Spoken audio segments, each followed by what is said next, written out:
به مدت هفته 10 روز ادامه داره با توافق و نشست‌های مشترک از طرف تشکیلات خارج کشور حزب حکمتی است، حزب کمونیست ایران و حزب کمونیست کارگری ایران فراخوان داده شده و طبعا از احزاب و سازمان‌ها و اعضای دیگر هم تقاضا کرده که به این کمپین بپیوندند.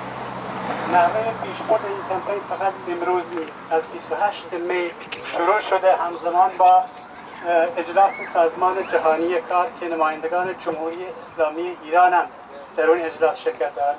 همزمان با این اجلاس پیش میره در تمام کشورهای اروپایی از ژنو تا تمام نقاطی که واحدهای حزبی احزاب وجود دارند این کمپین رو سازمان دادن و به پیش میبرن و تنها اکسیون و تظاهرات هم نیست.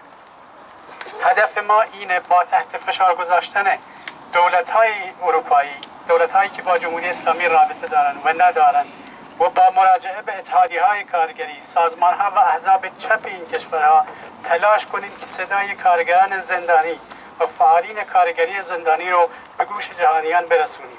طبیعتاً CNN و BBC نمیاد از این تظاهرات، از این تجمعات فیلم برداری کنند. ما خودمون تلاش میکنیم که این هدف رو از طریق اینترنت و میدیا منعکس کنیم و به کارگران و فعالین زندانی و به کارگران ایران بگوییم که این احزاب، این سازمان ها، این کمونیست ها، این فعالین کارگری در خارج از کشور پشتیبان و حمایت میکنن از شما و آزادی شما رو به گوش جهانیان میرسونن.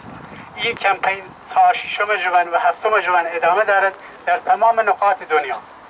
زنده باد آزادی، زنده باد برابری، مرگ بر جمهوری اسلامی، مرگ بر جمهوری اسلامی.